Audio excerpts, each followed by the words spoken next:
অনেকটা দেরি হয়ে গেল মানে আমি বলতে চাইছি যে এখন inter Milan Manchester city inter Milan খেলা অলরেডি চলছে। তো যতক্ষণে আপনাদের কাছে ভিডিওটা পৌঁছবে ততক্ষণে মনে হয় এই ম্যাচগুলো সব শেষ হয়ে যাবে, ঠিক আছে? তো এই ম্যাচগুলো নিয়ে তো কথা বলা যাবে না, বাট যে বিষয়টা নিয়ে কথা বলতে হবে যে ম্যানচেস্টার ইউনাইটেড 7 গোলে জিতেছে এগেনস্ট বার্নসলে। তেমন সত্যি কিছু বলার নেই ম্যাচটা নিয়ে, কারণ আমি একটা জিনিসই জাস্ট দেখতে চেয়েছিলাম যে মানে কোনো রকম কোনো পচা শামুকে পা কেটে যাওয়ার মতো ব্যাপার এখানে আসছে কিনা। বাট বার্নসলে কাল কতটা কোয়ালিটি ভালো কতটা খারাপ এসব তো একটা ম্যাচ দেখে বোঝা যায় না, কিন্তু বার্নসলে কাল যেভাবে ম্যাচটা গিফট দিয়ে দিল ইউনাইটেডকে, সো ইউনাইটেডের জন্য খুব ইজি ম্যাচ ছিল এটা কালকে। সো এটা নিয়ে আলাদা করে অতিরিক্ত কিছু লাফালাফি করার কিছু নেই। এই ম্যাচটা এমনি কালকে একাডেমি টিমদের যদি নামাতো ইউনাইটেড তাতেও 3-4 গোলে জিততো। তো সেই জায়গায় 7 গোল, কারণ কোয়ালিটির বিশাল ডিফারেন্স। শুধু যেটা সব থেকে পজিটিভ আমার লাগলো যে এরিকসনকে কিন্তু এখনো ব্যবহার করা যেতে পারে।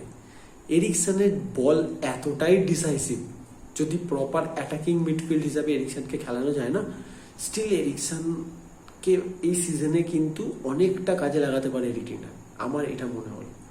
এটাই সবচেয়ে বড় পজিটিভ। আর হ্যাঁ, অবশ্যই র্যাশফোর্ড গোল পেয়েছে, বাট ক্রিস্টাল প্যালেস কিন্তু এত জায়গা দেবে না র্যাশফোর্ডকে।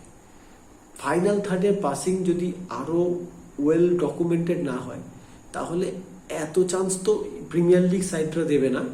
তো সেক্ষেত্রে আরও বেশি ক্লিনিক্যাল হওয়া দরকার ইউনাইটেডের, কারণ যদি ইউনাইটেড প্রপার ক্লিনিক্যাল থাকতো কালকে তাহলে 10-11 গোল হতে পারতো। তো ইউনাইটেড এত সুযোগ যেহেতু পাবে না, United should be more clinical. Rashford goal পেয়েছে, অ্যাসিস্ট করেছে, সো এটা একটা ভালো, ওই যেটা আগের দিন এরিক টেন হাগ বলছিল যে অনেকটা স্ট্রাইকারদের ফর্ম অনেকটা ওই কেচাপের মতো হয়, একবার বোতলের তলায় আটকে যায়, কিন্তু যখন বেরোতে শুরু করে কেচাপ যেমন হু করে বেরোতে শুরু করে, স্ট্রাইকারদের ক্ষেত্রেও তাই হয়, র্যাশফোর্ডের মতো প্লেয়ারের ক্ষেত্রেও তাই হয় যে এরা পরপর গোল পেতে শুরু করে। তো আই হোপ কি এই গোলের ভাড়াটা কাটলো, এবার র্যাশফোর্ড গোল পেতে শুরু করবে। বাট সবার নজর যে 3টে ম্যাচের দিকে কালকে ছিল, তার মধ্যে একটা মানে ছিল তো 2টো ম্যাচের দিকে, বাট আর একটা ম্যাচ কোথা থেকে এসে নিজের নজর কেড়ে নিয়েছে।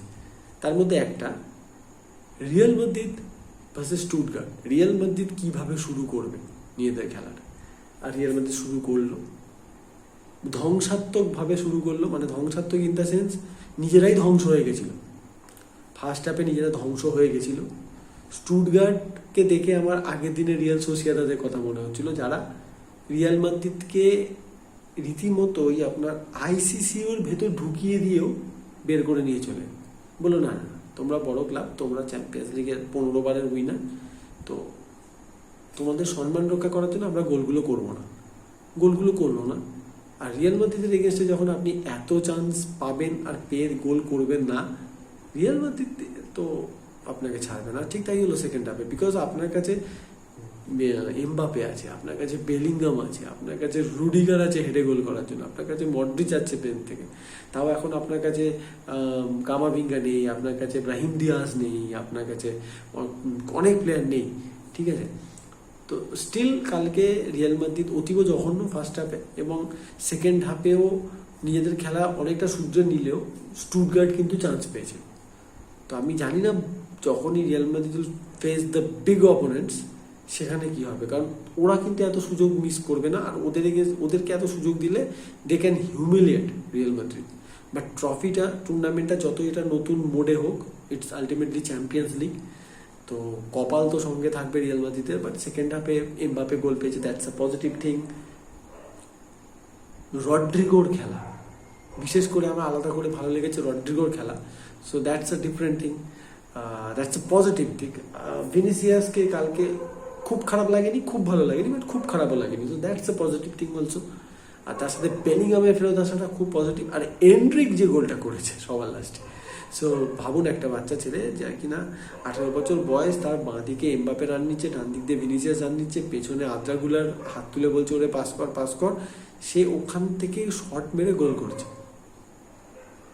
কনফিডেন্স তো আছে, বাট বড় ম্যাচে এইরকম হটকারী সিদ্ধান্তগুলো কিন্তু বুমেরাং হতে পারে। ধরুন এমন একটা সিচুয়েশন, সবসময় এরকম গোল হবে না, সেখানে এই পাস দেওয়াটা কতটা ডিসাইসিভ, পাস না দিলে কতটা ক্ষতি হয়ে যেতে পারে, সেটা হয়তো আমরা অন্য সময় বুঝবো, বাট কালকে গোল হয়ে গেছে যখন, তখন আর ভেবে লাভ নেই। এটা যদি গোল না হতো, এনরিকের মোটামুটি এতক্ষণে ফেসবুকেতে সাধ্য করে দেওয়া হতো। ফেসবুক কি বলে ওদেরকে, ওই যারা আমাদের ব্লগার হয়, যারা আমাদের সোশ্যাল মিডিয়াতে সমস্ত ধরনের অ্যানালিসিস করে বেড়ায়, আমি আমাদের মতে।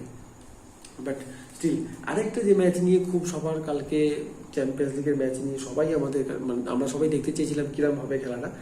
প্রথমত হচ্ছে এটা তো একটা অন্যায় যে একই টাইমে এতগুলো ভালো খেলা ফেলে দেওয়া, but still AC Milan versus Liverpool, সেই ম্যাচটা, ইস্তাম্বুলের সেই ম্যাচটা, যখন এই দুটো টিমের নাম নেওয়া হয় ওই জন্য ম্যাচটার কথা বলা হয়। বাট অনেকে এটা ভুলে গেছে কিন্তু যে লিভারপুল ঠিক তার পরের বছরই আবার চ্যাম্পিয়ন্স লিগ ফাইনাল খেলেছিল এগেনস্ট এসি মিলান, যেখানে এসি মিলান কিন্তু ডমিনেট করে তাদেরকে হারিয়েছিল। বাট ওটা নিয়ে কথা হয় না, বিকজ ইস্তাম্বুলের ওই মিরাকেলটা এমন একটা জিনিস যেটা নিয়ে কথা বলতেই হবে। তো কালকেও শুরুটা ওরকমই কিছুটা হয়েছিল, এসি মিলান শুরুতেই গোল করে, শুরুতে অ্যাটাক দেখে মনে হচ্ছিল লিভারপুলের অবস্থা খারাপ করে দেবে। বাট দেন আন্দ্রে স্লটের এই লিভারপুল কিন্তু খুব ডেঞ্জারাস টিম অলরেডি মনে হচ্ছে। মোহাম্মদ সালাহ যেন একটা আলাদা ডাইমেনশন খুঁজে পেয়েছে নিজের খেলায়। মোহাম্মদ সালাহ কাল যতগুলো দুটো বাড়ে মেরেছে, 1-1 মিস করেছে, নাহলে কালকে কিন্তু ঘরের মাঠে স্যান সিরোতে এসি মিলানের জন্য হিউমিলিয়েশন অপেক্ষা করেছিল। 5-6 গোল হয়ে যেতে পারতো। 3-1 হেরেছে ঠিক কথা, বাট 5-6 গোলে হারতে পারতো এসি মিলান। তো এসি মিলানকে শুরুর 10 মিনিট দেখে আমার খুব খারাপ লাগেনি, বাট আফটার দ্যাট লিভারপুল যখন খেলাটা ধরে নিল, এসি মিলানকে দেখে আমার আর একদম ভালো লাগেনি। এসি মিলান সামহাও, যেটা আমাদের ম্যানেজার বলেছে, যে কোথাও না কোথাও তারা প্ল্যানেতে স্টিক করে থাকেনি। অ্যান্ড দেন সব কিছুর পর সব নজর ঘুরিয়ে দিল একটাই ক্লাব, সেটা হচ্ছে বায়ার্ন মিউনিখ। কালকে বায়ার্ন মিউনিখ ডায়নামো কিয়েভকে যেভাবে ধ্বংস করে দিয়েছে, ঠিক আছে, না ডায়নামো কিয়েভ কি মানে ডায়নামোটা ছিল, আমি নামটা পরে ভুলে গেছি, যাই হোক ওরা ডিনামাইটে উড়িয়ে দিয়েছে মোটামুটি। 9 গোল 9-2, 3-0 হাফ টাইম রেজাল্ট চলছিল। ওই ডায়নামো, আমি আবার নাম এক্সট্রিমলি সরি আমি ভুলে গেছি নামটা, বাট ওই ডায়নামো দিয়ে শুরু হওয়া নাম ক্লাবটার যে নাম, তারা কি করলো, তারা শুরুতেই সেকেন্ড হাফে শুরুতে 48 মিনিট 50 মিনিট 5 মিনিটের মধ্যে 3-2 করে দিল, মানে 2 গোল শোধ দিয়ে দিল। যদিও বা একটুখানি বায়ার্ন মিউনিখ বললো না আমরা একটু রয়ে শয়ে খেলবো, আর কিছু করবো না। কে বলেছিল ভাই তোদের 2 গোল দিতে? জবাবে আরো 6টা খেলো, 6টা।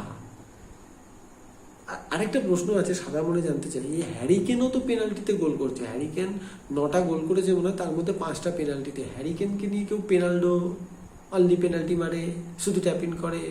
কালকে হ্যারিকেনের গোলগুলো নিশ্চয়ই দেখা হয়েছে। তো হ্যারিকেনকে চ্যাম্পিয়ন্স লিগে হ্যারিকেন মনে হয় এই মুহূর্তে ইংল্যান্ডের টপ স্কোরার হয়ে গেল, ইংল্যান্ড থেকে চ্যাম্পিয়ন্স লিগে। তো সেখানে কিন্তু আমি একটা ফেসবুকে এরকম দেখছি না, অথচ ওখানে লেখা থাকছে অনেক জায়গায়, what a lethal finisher, what a striker, the best number 9 right now, এইসব লেখা হচ্ছিল। বাট এখানে তো হ্যারিকেন সব ট্যাপ ইন করে করেই গোল করলো। আমি যেটুকু দেখেছি, বাবা আমার অ্যাপেতে যা দেখেছি আমি তাই দেখেছি, তো আমার তো তাই মনে হলো। বাট আসল যে কথাটা সেটা হচ্ছে যে কম্বিনেশনটা কালকে আমি বায়ার্ন মিউনিখে দেখলাম, ওই 2টো ভুল এছাড়া যে কম্বিনেশনটা কাল বায়ার্ন মিউনিখে দেখলাম, আবার কি বার্সেলোনাকে কিছু করার প্ল্যান? এবারে বার্সেলোনা কিন্তু সহজ হবে না বস, ওটা হ্যান্ডসিপ লিগের বার্সেলোনা। লা লিগাতে যারা খেলা দেখছে, আমরা যারা দেখছি, আমরা বুঝে গেছি। যতই তুমি মুলার ওইসব কথা বলুক যে Barcelona will pay for this, এইসব ওইসব ট্রোল যতই করো, বার্সেলোনাকে নিয়ে কিন্তু এবারে কথা নয়। আমি দেখবো কালকে বার্সেলোনা কি করে, কারণ বার্সেলোনা কিছু ফুটবল খেলছে। আর বায়ার্ন ভার্সেস বার্সেলোনার ম্যাচটা এবারে সিজনের one of the high voltage match হবে। এই ম্যাচে কিন্তু এক পেসে, কারণ ওখানে হ্যান্ডসিপ লিগ আছে, 8 গোল খাওয়ার জন্য বসেনি, ঠিক আছে। তো যাই হোক, এই হচ্ছে ব্যাপার। এখন আর কি বলার, এখন কিছু বলার নেই, এইটুকুই বলার ছিল ভিডিওতে, ছোট্ট করে ভিডিওটা করলাম। সো ব্যাস এটুকুই, চলুন এরপরে ভিডিওতে আবার দেখা হচ্ছে আমি এরপরে কন্টেন্ট নিয়ে।